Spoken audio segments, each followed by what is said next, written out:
Оройн мэд хөргөн олгогч нараа. За хэдүүлээ өнөөдөр ханаас эхлэх юм бэ гэх юм бол биткойноос эхэлцгээе. Яг гэх юм бол эх 7 хоногт хэдүүлээ баг зэргийн дахиад биткойн дээр позиц авч магадгүй. Ямар позиц юм бэ гэх юм бол шорт позиц. Биткойны уналт нь үргэлжлүүлэх магадлал өндөртэй баг юу гэж хэлж болох юм бэ гэх юм бол уналт нь үргэлжлүүлж байгаа. А гэхдээ одоо агсаа бүтэн сайнны үеэр бид нэр арилжаа хийх боломжгүй учраас өнөөдөр позиц нэхгүй хэдүүлээ зүгээр агсаа бүтэн сайнд ерөөхдөө хаашаа явж байгаа юм бэ ер нь эхлээд зүгээр харцгаая. За тэгээ хэдүүлээ Fibonacci-гийг ашиглаад ерөөхдөө хааварт явах боломжтой юм бэ гэж харцгаая. Өмнөх оргилцэг. Окей. За яроол нь энэ байна. А тэгээд дараагийн retraction эсвэл дараагийн оргилцэг нь хаана байгаа юм бэ гэх юм бол энд байна. Одоо хэдүүлээ $125,000-аас $80,000 хүртэл. За тэгээд дараагийн оргилцэг нь 97,000 дээр. А тэгээд биднэрт юу харагдж байна гэх юм бол энэ gold ratio 0.618. А энэ дээр ерөөхдөө биткойн ирсэн байгаа. Өмнө нь бол энийг зүгээр цөм цохоод авцсан. Та нэг харж байгаа бол зүгээр ингээд цөмлөөд авсан. За 0.786 дээр ерөөхдөө support авч чадсан. Одоо 0.618 дээр одоо golden ratio дээр ер нь бол нэг 7 хонсон. А тэгээд өмнөх уналт нь бол айгүй харгас айгүй хүчтэй уналт болоод тэгээд short covering тэ хүмүүс short позиц хааж магаа тэгээд буцаагаад биткойн авах гэсэн үг. Тэгээд энүүгээр нэг хүчтэй bounce байсан баг энэ 60 хэдэн мянган доллароос $70 мянган доллар $71,000 хүртэл ингээ bounce хийгээд тэгээд миний тамаг би үүндээ найдаж ирсэн бэ гэх юм бол энэ 80 мянга руу явах магадaltaй байлгүй дээ гэж бодсон.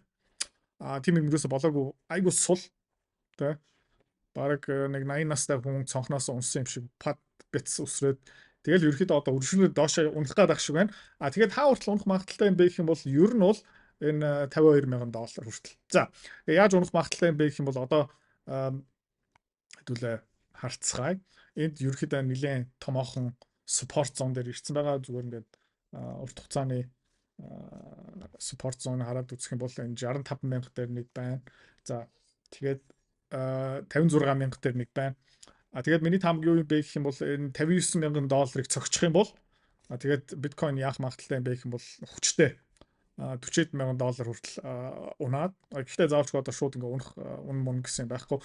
$40,000 л унаад тэгээ хүмүүс окей биткойн удлаа юм байна.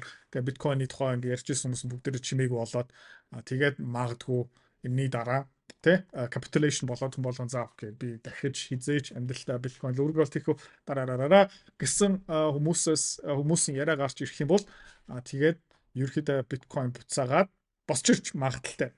За тэгээ энэ уналт бол аимшигын хүчтэй уналт таад ингээ харж байгаа юм бол өмнө бол биткойн 200 хоногийн moving average-ийг хизээ ингэж зогч ирсэн бэ гэх юм бол ер нь бол энэ 21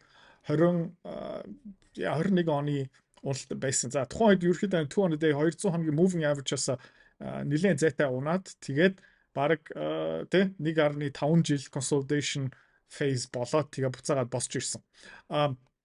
Одоо та харж байгаа бол биткойны moving average өмнөх хямрал тий 200 хоногийн moving average-ийг хальт доогуур нь гараад тэгээ буцаагаад дэшээ гарч чадсан. Одоо юу болж байна гэх юм бол өнгөрсөн жилийн 10 сараас хойш ерөөхдөө 200 day moving average-ийн доогуур нэлээд хүчтэй явж байгаа. Тэгээ зарим хүмүүс юу ярьж байна гэх юм бол одоо биткойн өнгөрсөн одоо дуусаа магадгүй хэдүүлээ зүгээр харж л бай.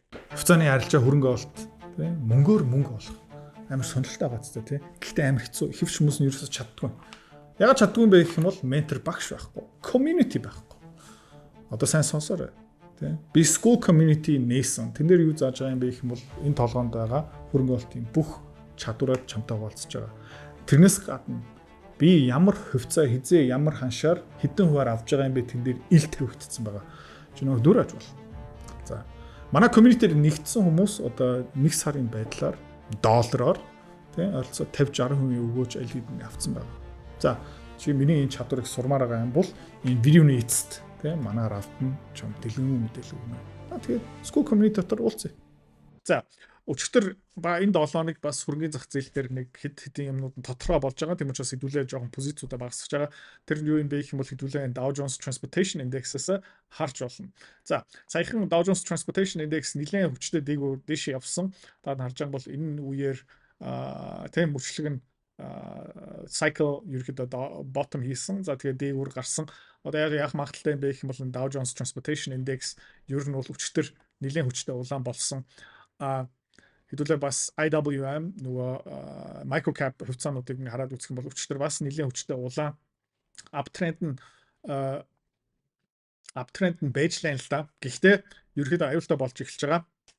За тэгээд нэмээд энэний араас ингээ хараад үзэх юм бол Nasdaq QQQ амар царамууд харагдаж байна. Хэдүүлээ энийг log chart-аараа хараад үзэх юм бол урт хугацааны chart гаргажээ. 7 хоногоор.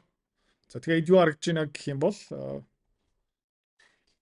dot trend line-аа хэдүүлээ гаргаад үзье. За тэгээд юу хийж байна гэх юм бол энэ тренд лайн өнгөрсөн жилийн 4 сард тийм Дональд Трампын тариф марифнаас болж навсунаад тэгээд ерөөхдөө аягүй хурдан recovery хийгээд тэгээд ингээд ер нь бол өргөжлүүлээд дээш явж чадсан. За тэгвэл өнгөрсөн 3-7 хоног өнгөрсөн 2-3-7 хоног ерөөхдөө энэ support line-ыг ерөөхдөө эвдсэн. За энэ юунаас болж байгаа юм бэ гэх юм бол энэс болж байгаа. Magnificent 7 өмнө ярьжсэн мегафон хэлбэр руугаа ирсэн байна. Lower high, lower low саяхан 50 хоногийн moving average-ийг healthy уур гараад fake out хийгээд одоо буцаага collapse хийсэн. Одоо хүмүүс юу аржийнэ гэх юм бол бурхан минь Magnificent 7 S&P 500-гийн нийт жин юу эзэлж байгаа юм бэ гэх юм бол Magnificent 7 Nasdaq-ийн нийт жин дийлхэн эзэлж байгаа юм бэ гэх юм бол Magnificent 7 тэгээд энэ дээрээ бас хэдүүлээ Fibonacci-гийн гаргаад үзээд ер нь өмнөх оргилцыг Yorol retraction ингээ хараад үзэх юм бол одоо өчигдөр саяхан Mag 7 бол энэ Fibonacci full нэг extension хийсэн. Энэ дээр одоо support авч чадах юм уу буу мэд. Гэхдээ chart-ыг ингээ харахаараа RSI доошо 50-day moving average нь бол доошо явж байна. Lower low, lower high, lower high, lower low, lower high. Одоо дараагийн low бас илүү доогуур явна. Тэгээд хүмүүс яг магадaltaй бэ гэх юм бол ерөнхий эдийн засаг хүмүүс энэ Magnificent 7 хөдөлгөөн болчих юм бол индексүүд хөдөлгөөн болчихно. Индексүүд хөдөлгөөн болчих юм бол хүмүүс юм зараад эхлэн. Тэгэл цасан бөмбөлөх шиг паниктаж эхэлж магадгүй. Тийм учраас хэдүүлээ ерөөдөө интент хуваа багасгаж байгаа. Тэ Nvidia дээр өнөөдөр баг зэрэг багасгаж байгаа. Micron дээр өнгөрсөн 7 хоног хэдүүлээ багасгасан. Oscar Health дээр ч багасгаж байна. Өнгөрсөн 2-3-7 хоногийн хугацаанд хэдүүлээ Tesla-га багасгаад явж байгаа. Тэгээд бас юу болж байна гэх юм бол алтны retraction үргэлжлүүлж байна. Өчтөр юу болсон бэ гэх юм бол энэ та харж болно. Тийм айгу султуу жоохон өсөлттэй байснаа өчтөр алт бол өнөөдөр өглөө бас 5100-аас 4880 хүртэл унсан. За өнөөдөр алт яаж ийна гэх юм бол бас жоохон бууралттай явж байгаа. Хэдүүлээ зүгээр 4 forward chart-ыг хараад үзэх юм бол энд юу болсон бэ гэх юм бол айгу ойлгомжтой panic selling. Тэгээд margin call хүмүүс дансаа алдаж гин барьцаагаа нэмэгдүүлэх ёстой. Дэндүү хөшүүрхтэй хүмүүс ерөөхдөө энд арчуулж जैन. Тэгээд short covering болоод эндээ хүмүүс жоохон bottom picking хийгээд за тэгээд өмнөх энэ resistance буюу support zone дээр ирчээд хүмүүс энэ хаваар дахиад exit хийж гин. Дахиад selling болсон. Хүмүүс дахиад энд орж ирээд чи жоохон ашиг хийх гээд юм уу short covering хийгээд тэгээд энэ дээр энэ төвшөндөө хүрээд ирчээд тэгээд шийдэмтгий хүчтэй нэг иш тийш явж ерөөсө чадаагүй sideways consolidation яваад өчтөр ерөөхдөө итгэлээ дахиад алдсан та тарчин бол RSI-ын доошо тэгээд энэ ерөөхдөө яах магадaltaй бэ гэх юм бол хэдүүлээ Fibonacci-гийн гаргаад үзэх юм бол одоо 0.6-гийн төвшин хаана явж байна гэх юм бол одоо 0.382 дээр ерөөхдөө энд bull bear байлтан болж байгаа. Тэгээд дараагийн level хаана бэ гэх юм бол 4800. Тэрний дараах level юу бэ гэх юм бол 4700. Тэгээд Fibonacci full extension нэг move хаана явж байгаа юм бэ гэх юм бол энэ 4600-гийн level байгаа. Тэгээ магадгүй бүр 1.6 хүртэл унах магадaltaй. Тэгээд хэдүүлээ юу их юм бэ гэх юм бол боломжтой байх ёстой. Одоо хэдүүлээ бас жоохон техник талаас нь юм ярьчих. Одоо жишээлбэл өмнөх Yorol нь энэ байна заяа. 4280 оргилцэг нь энэ байна. Бүрэн retraction гэдэг доошо буулаа гэж бодъё л та. Ийшээ бууцсан. Тэгээд энэ Yorol оргилцэг full retraction. Тэгээд ер нь бол саяхан алт бол 0.6-гийн төвшөнд ерөөсөө хүрч чадаагүй. Тийм учраас үргэлжлүүлээд дээшээ явах магадлал нь бол бага. Магадгүй их 7 хоногт 2-7 хоногийн дараа явж магадгүй. Гэхдээ би энэ одоо юу хэлэх гээд байна гэх юм бол энэ мөчлөг циклийн хүчнээс ингээ хараад үзэх юм бол Жишээлбэл алт саяхан 0.6 руу хурч байсан бол тэндээ жоохон завсарлага аваад жоохон correction хийгээд тэндээ sideways consolidation яваад үргэлжлүүлээд үсэх магадлал бол байсан. Тэгэх юм бол 0.6-ыг давж чадах юм бол ерөөхдөө full нэг extension дээр ерөөхдөө очтгийн. За гэхдээ өмнөх ёроол оргилцэг дараах ёроол нь ерөөхдөө айгу ойрхон байгаа учраас би дахиад харуулчих заяа. Окей. Энэ ёроол оргилцэг дараагийн ёроол тэгээ юу бол магадaltaй юм бэ гэх юм бол Fibonacci 0.6 дээр хүрээд ирчээд дараагийн нэг extension хүрээд ирэх юм бол тэг жишээлбэл ингээд явчих юм бол алт юу их магадaltaй бэ гэх юм бол double top. Окей. Double top гэдэг чинь юу гэсэн үг юм бэ гэх юм бол өмнөх ёроол оргилцэг ёроол нь ийм хүчтэй байсан учраас дараагийн Fibonacci бүрэн одоо нэг цикл тий дахиад яг Fibonacci нэг extension хийгээд амьсгаан дуусаад хүчин дуусчих юм бол дахиад адилхан төвшөндөө оргилцэгтэй хүрээд тэгээд ерөөхдөө double top болчих واخгүй. Окей. Яг хаана энэ харагддаг юм бэ гэх юм бол жишээлбэл одоо энэ биткойн дээр айгу хөрхөн харагдсан. Forward chart бол биш. За. Окей. Яг энэ байна. Тэ. Энэ үеэр та ингээ харж ийн энэ Fibonacci-гийн зураад үзчихье. За энэ ёроол нь байна. Энэ оргилцэг нь байна. За тэгээд ерөөхдөө 0.7 руу явж чадсан. Тэгээд энээс болж байгаа Fibonacci-гийн бас дахиад гаргачих ёроол төв. Тэ. Тэгээд full one extension энд байна. За тэгээд ерөөхдөө энэс дэшээ явж чадсан хүч буцаагаад хүч алдсан. Дараагийн бүтэн хүч тэ ингээ double top гаргачихж байгаа байхгүй юу? Окей. Энэ талаар бас дахиад нэг нэмэлт хичээл ер нь бол оруулах боломжтой. Тэгэхээр Fibonacci ингээд зураад үзэх юм бол за бас энд харагдсан. Тэгээ алтан дээр ерөөхдөө ийм дүр зураг харагдаж байгаа. Гэхдээ ер нь бол хүч нь энэс сул болж таарсан. Double top хийж чадахгүй байх шиг байна. Тийм учраас хэдүүлээ бас жоохон боломжтой байх хэрэгтэй. За гэхдээ бүгдийг ингээ хараад үзэх юм бол 50 хоногийн moving average бол up, 200 day moving average бол up, тэ correction доо орсон RSI нь ерөөхдөө буурж ийн, volume бас жоохон бууралттай байгаа. Гэхдээ алтны уурхаануудыг хараад үзэх юм бол GDX хараад үзэх юм бол харьцан уур харагдаж байна. Окей. За GDX хэдүүлээ эндээ уналт нь бол тийм амар хурц байгаагүй. За жишээлбэл ингээд ёроолыг аваад үзээд full retraction аваад үзэх юм бол дараагийн нэг extension move хаана харагдаж байна гэх юм бол 130-аар харагдаж байна. Жишээлбэл тийм ээ. Тийм учраас одоо хөрөнгө оруулагч нар юу их магадaltaй юм бэ гэх юм бол зүгээр энэ техник талаас шүү. За алт руу орохгүйгаараа тий алт бол одоо 4900, 4600, 4500 унах магадлал бол байгаа. Гэхдээ алтны ханш угаасаа өсөлттэй байгаа. Өнгөрсөн жилээс ингээ харьцуулах юм бол хэдүүлээ зүгээр харцгаая. Өмнөх жилийн 2 сартаа ингээ харьцуулаад үзэх юм бол 2 сарын 13 гэдэг чинь тий GDX бол 43 дээр байсан. Одоо хаана явж байна гэх юм бол 100 бараг 100-ийн төвшөнд ирсэн байгаа. Өнгөрсөн жилийн 2 сарын үеэр алт ямар хаашин дээр явж исэн бэ гэх юм бол тий $2,900 дээр явж исэн. Одоо $4,900. За тэгээ буцаага доошо унлаа гэсэн ч алтны компаниуд энэ өндөр үрш ашигтай ажиллаж байгаа хэвээрээ. За тийм учраас бид нар бас энэ тий энэ хөдөлгөөнийг дагаа явчихна. Энэ 7 хоногт хэдүүлээ яасан бэ гэх юм бол Maza дээр баг зэрэг хөв нэмсэн. Mika дээр баг зэрэг хөв нэмсэн. Эдний uptrend нь бол хүчнтэй хэвээрээ 200 хоногийн moving average up тэ та дарж байгаа бол uptrend хэвээрээ байгаа. Тэгээ удахгүй эндээ бас ramp up ерөөхдөө сайн. Тэгэхээр Mika Metals-ийн ерөөхдөө вебсайт руу ороод үзэх юм бол ер нь бол сайн мэдээллүүд нь гарч л байгаа. Хэдүүлээ Mika Metals-ийн вебсайт руу зүгээр хальт ороод үзчихье.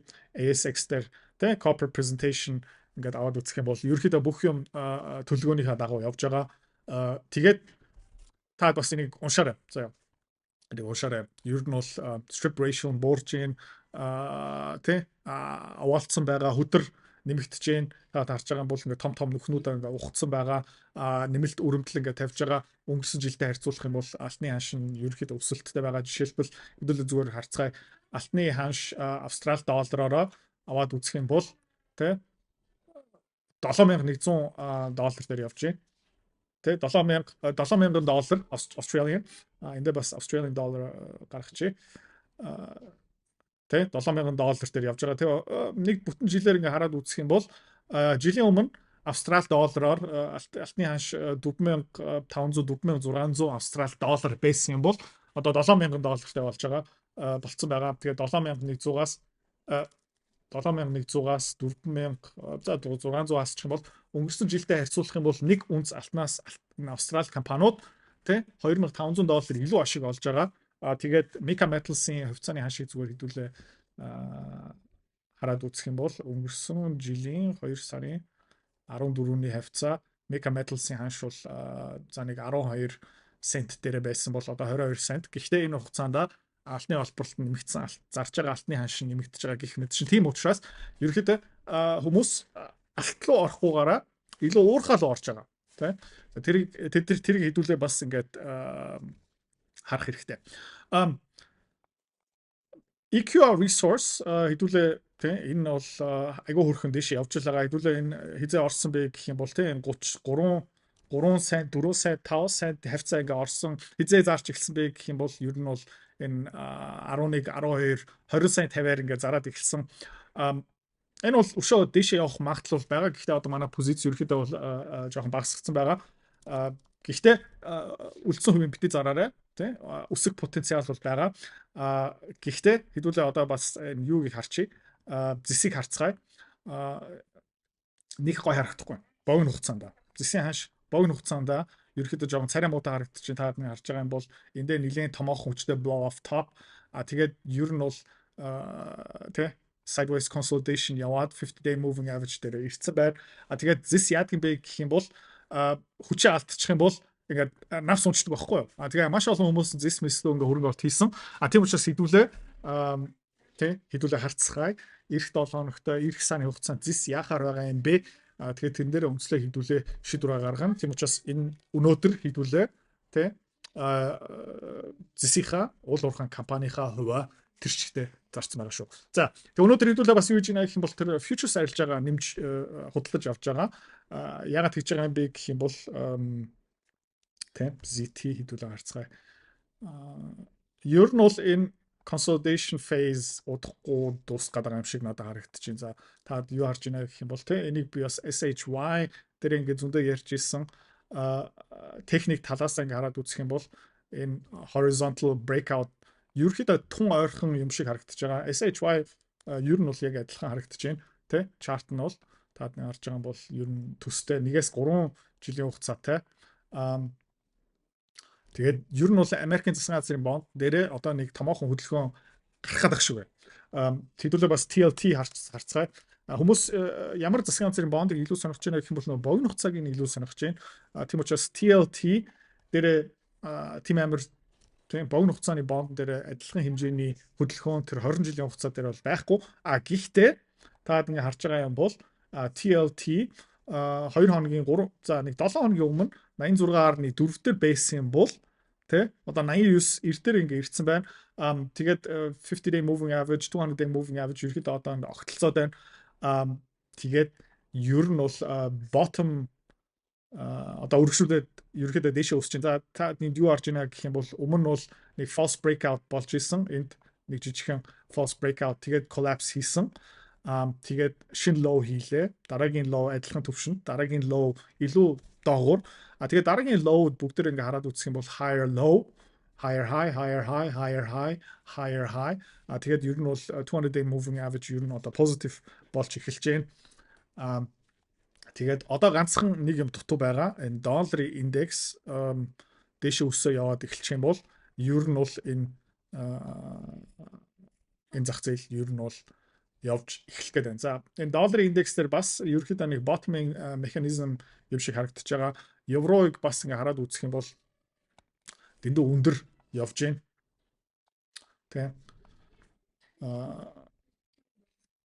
Ер нь бол еврогийг бүр урт хугацаанд ингээ хараад үзэж идүүлээ. Сарын хугацааны чартнаас хараад үзье.